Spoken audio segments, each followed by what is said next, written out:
Assalamualaikum warahmatullahi wabarakatuh. Kali ini penulis ingin bahas soal upgrade ya, upgrade tenaga motor, motor matic. Ini bicara soal hmm, kapasitasnya ya.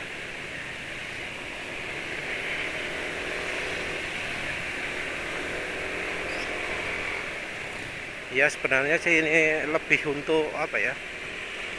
Untuk pribadi ya, untuk enaknya berapa sih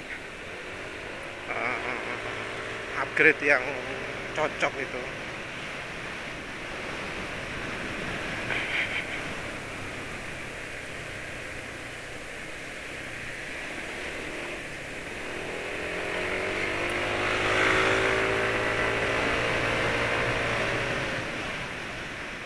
Ini yang penulis ingin bahas di sini adalah yang untuk motor matic.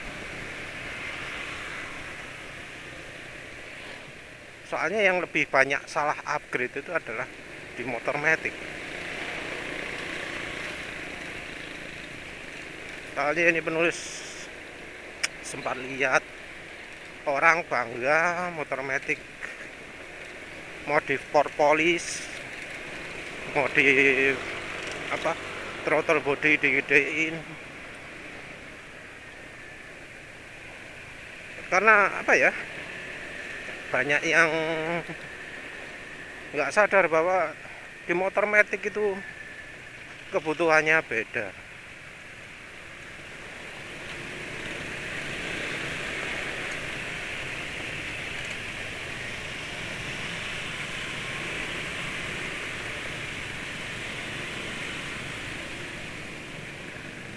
Di motor matic itu tahu sendiri lah ya, motor matic itu pemakaiannya kayak gimana. Di motor matic itu nggak ada gigi ya, nggak ada apa jenenge, gear, transmisinya otomatis. Kecepatan itu relatif bergantung pada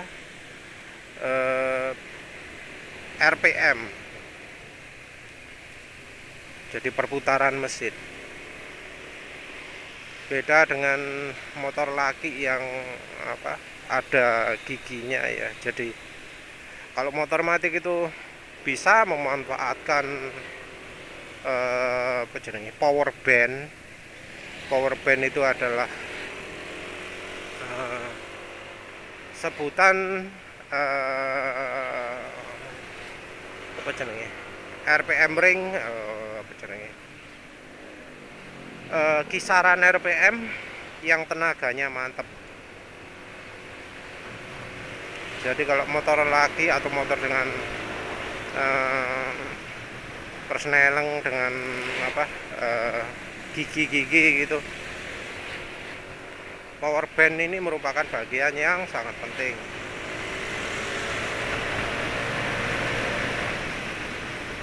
Jadi di motor laki itu yang bener ya, modif yang bener, nggak ngejar tenaga puncak dok, tapi ngejar power band yang bagus. Bagus itu artinya kayak Suzuki gitu loh, tenaganya bisa datar gitu di puncak, di kisaran RPM yang lebih lebar. Artinya kalau jelek, power bandnya sempit. Memang memang apa namanya, power band sempit itu ada untungnya ya, kalau untuk apa ya, top end ya, untuk ngejar top speed. Jadi pas top speednya dipaskan dengan tenaga puncak. Tapi secara secara umumnya kalau pas akselerasi itu power band tetap yang memegang. Jadi kalau balapan RPM misalnya awal ngegas ya, RPM 7000 misalnya ya, motor yang power bandnya lebar tenaganya akan lebih besar daripada motor yang power bandnya sempit. Biasanya gitu. Di 7000 RPM misalnya yang power bandnya lebar itu punya tenaga 17 HP, yang power bandnya sempit punya tenaga cuma 15 HP. Ya terasa toh, kadang ada yang lebih ekstrim. Nah, begitu ganti di akhir power band, di RPM yang tenaganya sudah mulai turun, mungkin memang yang tenaga puncaknya sempit, power bandnya sempit itu tenaganya lebih gede, misalnya 17,5, sementara yang power bandnya lebar 17 HP, beda setengah. Tapi ya kan akselerasi itu akselerasi itu berkaitan dengan tenaga keseluruhan ya. Percuma kalau misalnya tenaga puncaknya gede tapi tenaga keseluruhannya, tenaga rata-ratanya lebih kecil. Mungkin karena itu ya ada yang ngomong Suzuki GSX itu tarikannya enak.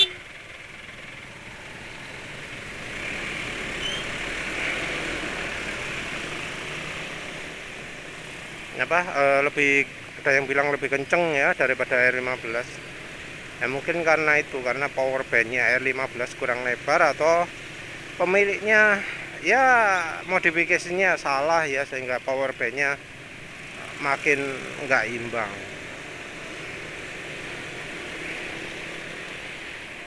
Di motor matic kebutuhannya lebih ekstrim. Kalau lihat dynonya pabrikan ya, dyno resmi ya, soalnya kalau dyno nggak resmi itu amburadul ya. Ada yang datar, ada yang turun, ada yang naik. Kalau menurut penulis ya, goalnya atau tujuannya dari pabrikan itu adalah membuat tenaga yang rata dari bawah sampai ke atas.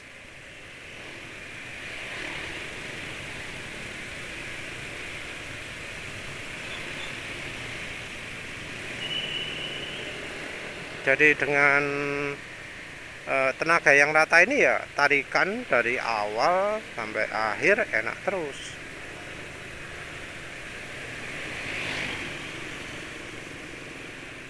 Nah kalau misalnya salah modifikasinya, maka ya tenaga ini nggak keluar.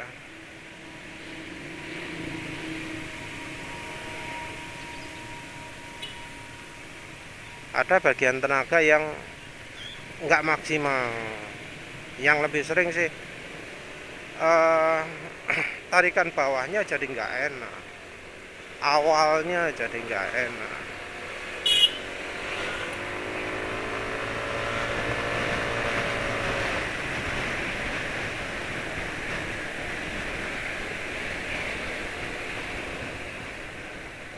Semua ini ya tergantung dari batas top speed juga.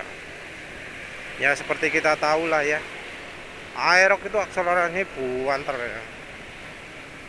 Tapi top speednya cuma berapa itu, 100 berapa gitu ya, 100 berapa, 104, 105 ya, kayak gitulah di speedo.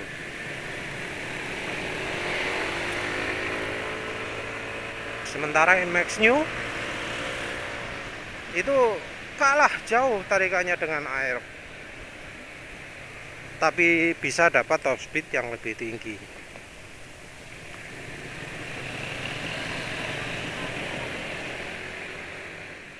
Mungkin bisa apa, ini bisa disebut dengan apa, bisa dicapai dengan perubahan rasio gigi, tapi ini juga bisa dicapai dengan apa namanya,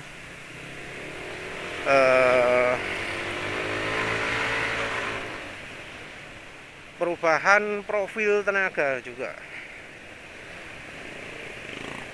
Motor Indonesia, motor yang dijual di Indonesia itu kebanyakan nggak ngejar top speed, ngejar tarikan.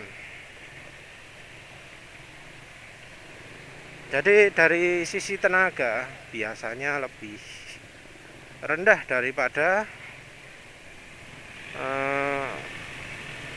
motor-motor misalnya luar negeri.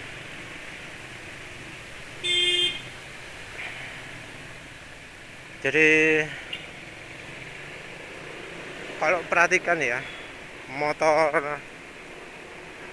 PCX 125, NMAX 125 itu kan tenaganya termasuk gede ya untuk motor 125 cc. Itu gimana dicapainya itu?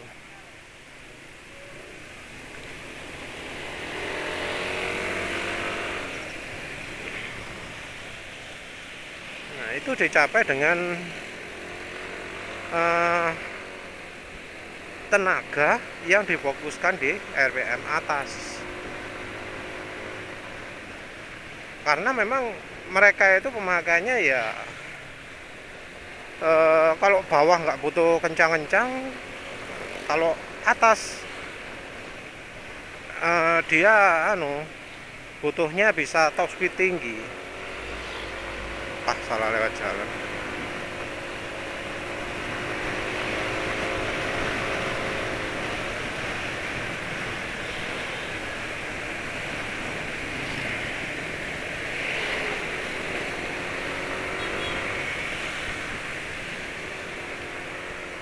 Ada anak masuk sekolah juga.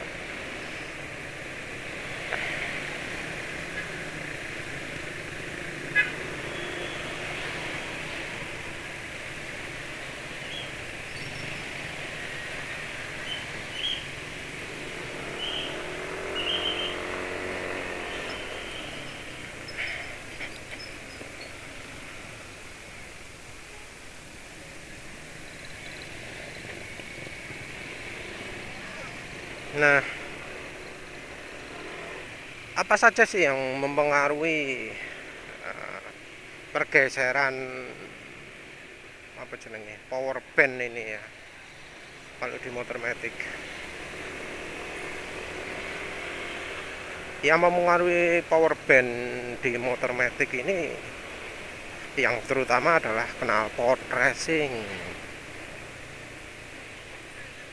Knalpot racing itu punya fokus tenaga di atas. Jadi dengan kata lain, tenaga di bawahnya kurang.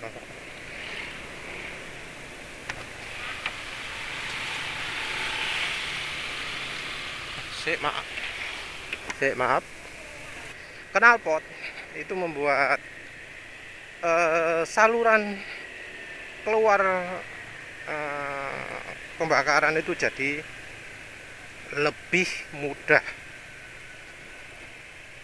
Ya memang nggak kayak motor 2 tak ya, dimana tekanan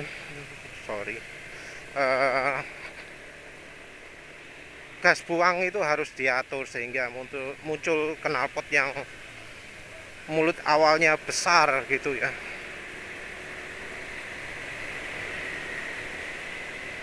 Jadi pipanya awal itu besar tapi makin lama makin kecil. Itu karena di motor 2 tak nggak ada valve, jadi langsung kirim ya, udara habis masuk langsung kirim keluar.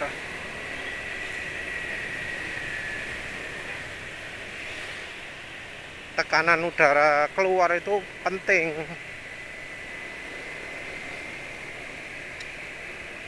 Makanya beberapa motor itu ada trade off ya. Di RPM bawah nggak enak, di RPM tinggi enak banget. Power bandnya sempit lah istilahnya. Yang kayak 2 tak itu lebih cocok kalau untuk motor manual daripada motor matic. Walau ada juga sih motor matic yang 2 tak. Zamannya Kymco ya. Kymco punya motor matic 2 tak 100 cc kalau nggak salah.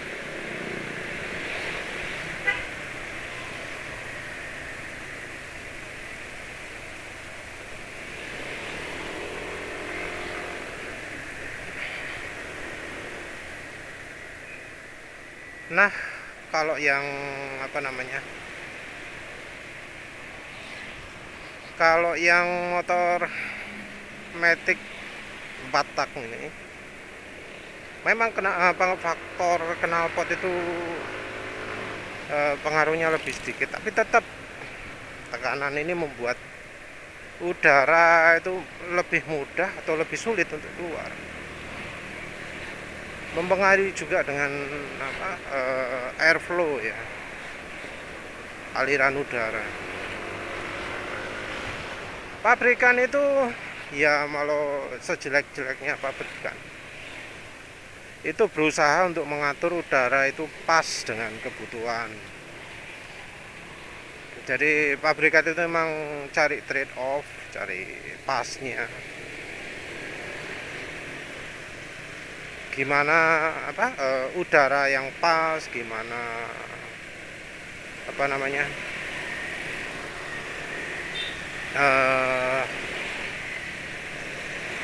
jenenge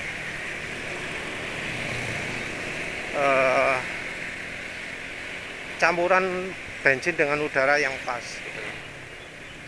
Kita lihat contoh lah ya, PCX 160. Nah, mengapa kok PCX 160 itu aliran udara masuknya diperpanjang? Kalau nggak salah gitu ya. Jadi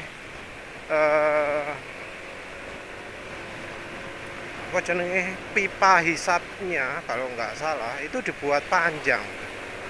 Nanti penulis cari lagi. Mengapa kok nggak dibuat pendek gitu ya? Langsung dari dari pipa masuk dari filter itu gede terus langsung yang masuk ke throttle bodinya itu pipanya dibuat pendek. Mengapa kok harus muter-muter gitu ya? Harus pokoknya nggak langsung dibuat sedekat mungkin dengan filter, tapi dibuat malah ada yang kayak Honda Beat kalau nggak salah ya, penulis pernah buka itu pipanya itu malah dibuat lebih panjang dari ukuran filternya.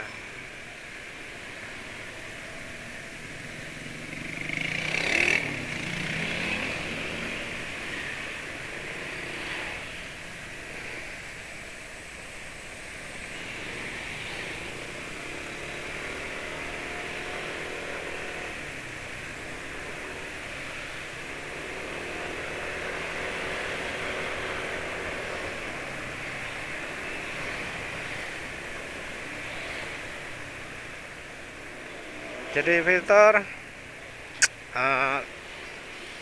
itu nggak langsung terhubung dengan intake, tapi ada pipa di dalamnya yang membuat saluran intake itu panjang.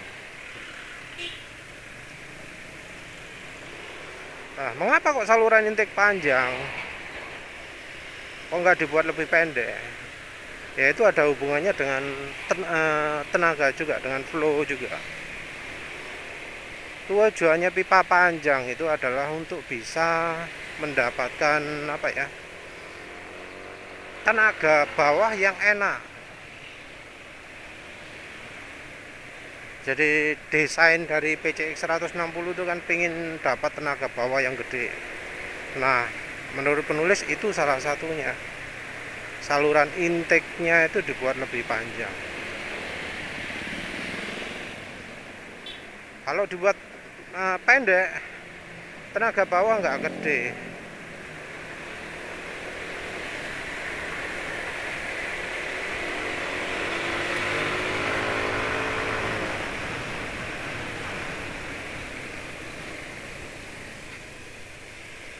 Nah, itu juga alasan mengapa kok ukuran saluran tabungnya itu kecil ya. Kadang lebih kecil dari TB-nya.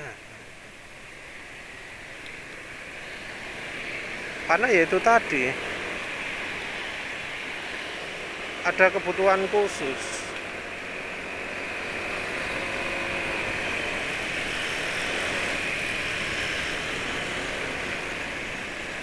Jadi dari pabriknya, dari ya desainernya pingin tenaga bawah itu enggak parah. Kalau misalnya pingin dapat tenaga atas ya, dapat top speed, ya itu bisa diakali, ganti dengan pipa yang ukurannya lebih besar dan lebih pendek. Ada sih yang jualan khusus tabung pipa pendek, jualan khusus tabung ya apa jenenge, saluran hisap, saluran intake ya, yang besar. Jadi selang intake-nya dibuat lebih pendek, dibuat lebih besar. Ada yang khusus jualan itu efeknya sih ya wes hampir mirip dengan pakai knalpot racing lah ya. Soalnya kan saluran udara, aliran udara masuk atau keluar itu kan dikendalikan oleh besar atau kecilnya udara masuk atau keluar. Ya walau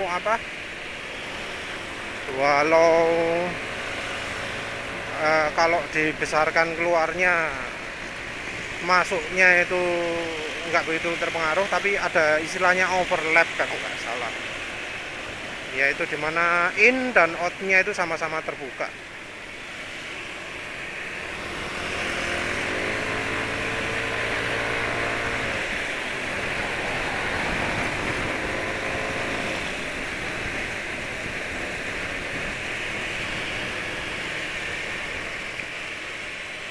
Memang sih kalau knalpot brong itu punya efek lain, yaitu selain mindah power band, mindah keluar masuk udara, juga mengurangi panas. Jadi knalpot kalau dibuat alirannya lebih lega, itu akan membuat mesin lebih dingin juga. Seperti janji ngisi bensin ya, Shell.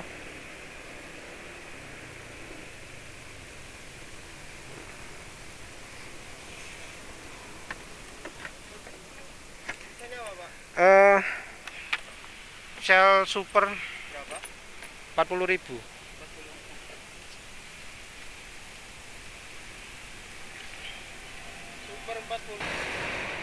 Barusan ganti Shell Super, kira-kira ngisi 45.000. Harga bensin 10.580. Entahlah wis. Kira-kira 2/3 tangki isinya Shell Super. Impresi pertama, engine brake meningkat, tenaga berkurang, tapi ya nanti lihat lagi beberapa hari lagi apa tenaga akan meningkat lagi.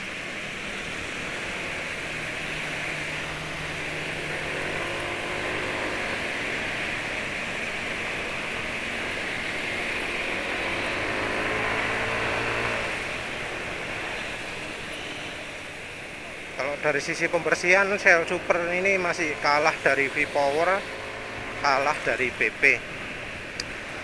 Ya harus lihat lagi lah nanti apa tenaga setelah pakai pakai Pertamax akan sip lagi sebelumnya kok merasa turun. Yang jelas sekarang feelingnya ya engine brake-nya, pengereman mesinnya berkurang. Dilepas sih nerunyur.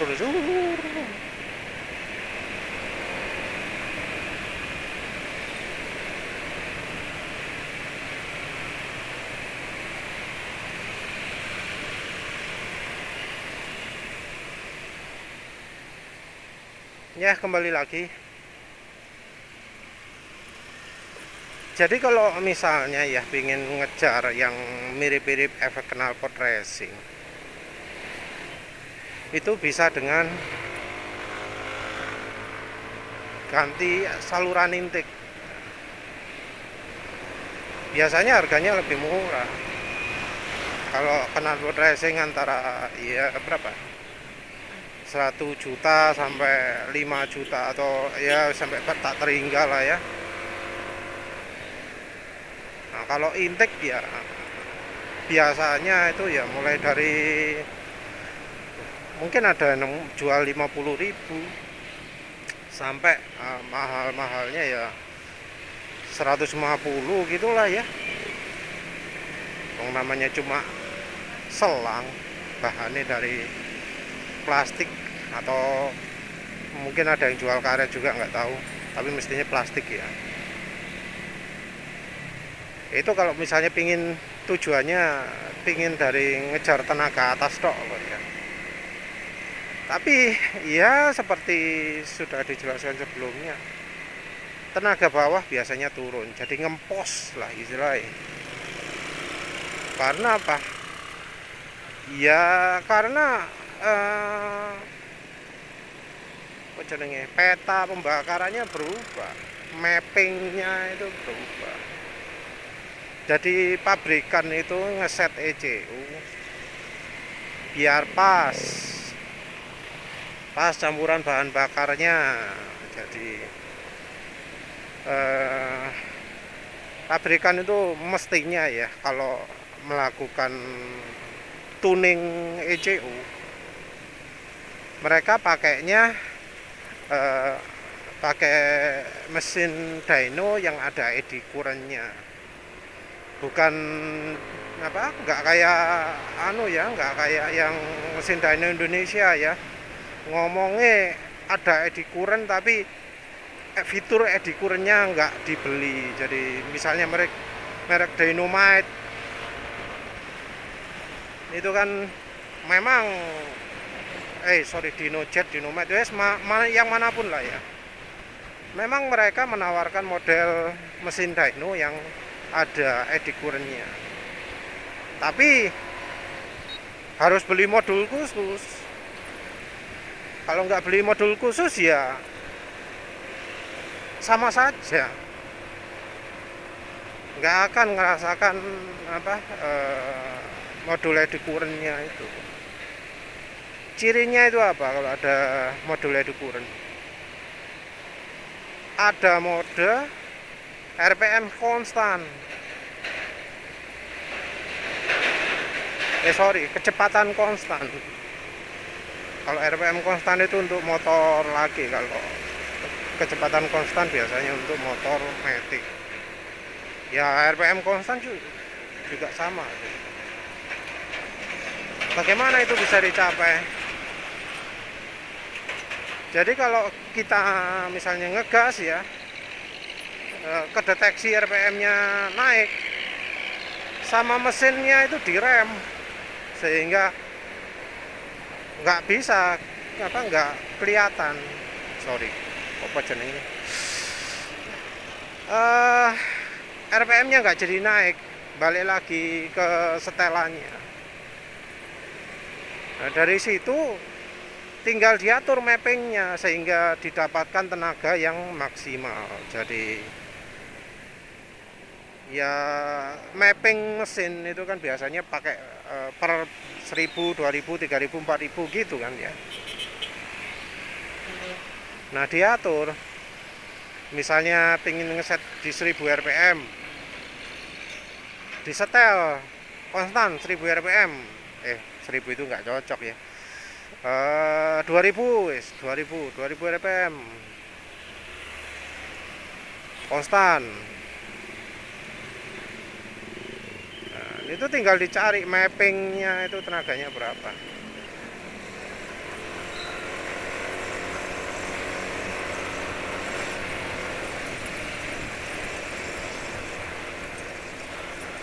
Untuk gaspolnya, untuk gas biasanya itu diatur.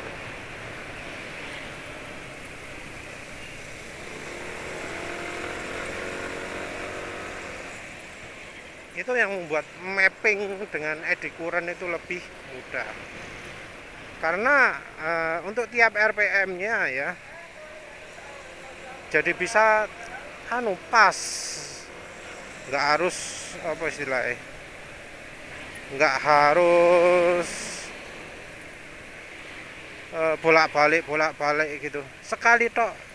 Ya wis pokoknya cuma cukup berapa kali tes gitu aja udah selesai, bisa lebih cepat dan bisa lebih pasti hasilnya. Sementara itu kan kalau yang metode gaspol dan tanpa rem itu kan cuma lihat atasnya dok, apa lihat perubahan tengah-tengahnya yang kadang itu bisa terpengaruh antara mesin dingin dan panas.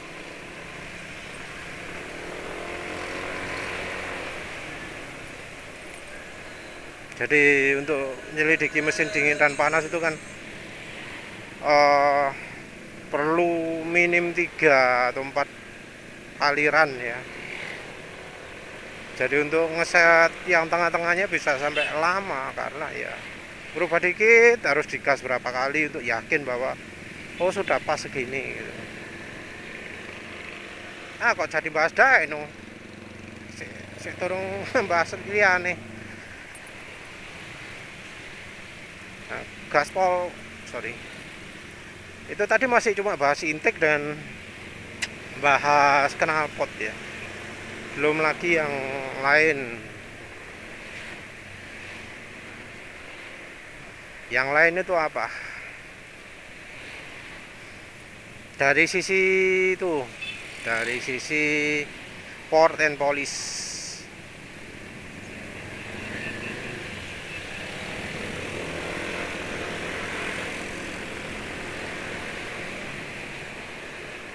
Port and polish itu dibutuhkan ya,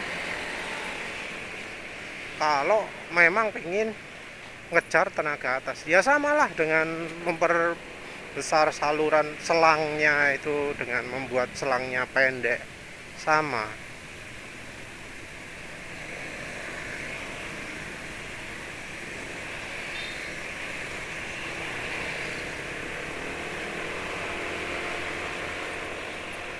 Sama, metodenya sama.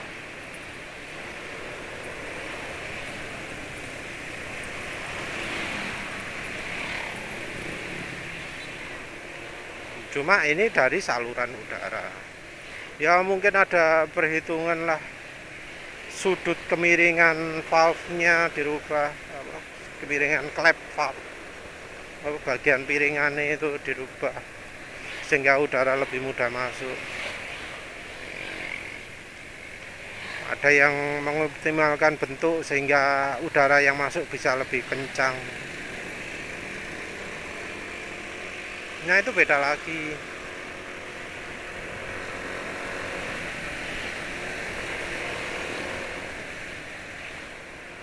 Tapi ya tujuannya tetap sama sih, debit udara.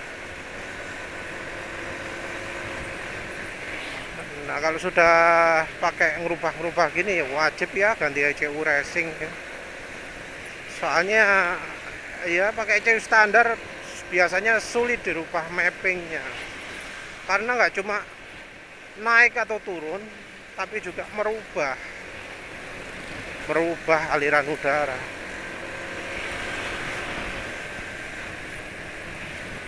apalagi kalau harus nguruk apa sampai ganti valve.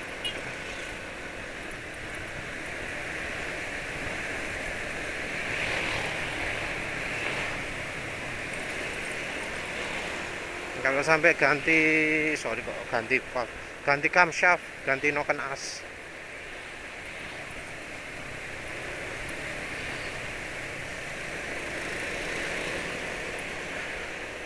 Kalau sudah ganti noken as ya jadi lebih banyak lagi ya, volume udara juga bisa dirubah, overlap dirubah, perilaku mesin juga berubah. Biasanya sih dibuat lebih dingin biar bisa ngejar kompresi tinggi, tapi ada juga yang enggak. Nah kalau sudah gitu ya wajib ganti busi. Ya harus hunting lagi nyari yang heat ring berapa yang cocok. Cari heat ring ini susah, lawang pabrikan aja pernah kan ada yang melakukan revisi busi motor Honda Vario sebelum muncul 150. Itu kan pernah ada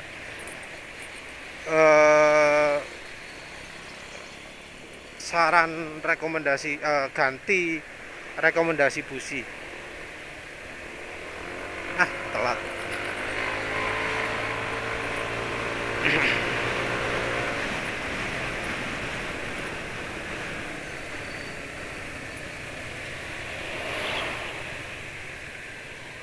Nah saran rekomendasi busi ini ya pengaruhnya dari itu tadi banyak. Kalau misalnya saluran udara berubah ya pasti busi butuh berubah lah, ganti knalpot ya busi butuh berubah lah. Malah bukan yang lebih dingin, malah harus cari yang lebih panas. Karena apa? Kalau knalpotnya blong ya otomatis lebih dingin toh mesinnya. Kalau intake-nya blong, knalpotnya apa standar ya bisa lebih panas toh, karena campuran udara lebih kering, keluarnya mampet.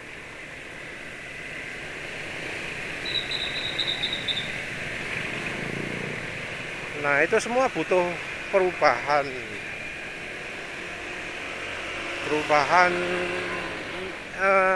ECU yang perubahannya enggak apa namanya ya, enggak bisa cuma sekedar plus dan minus gitu ya, enggak bisa cuma dua variabel, tapi harus masing-masing RPM ini, yang RPM gini nambah berapa, yang RPM gini dikurangi berapa itu. Karena memang ya namanya kalau sudah modifikasi seperti itu bisa banyak yang berubah.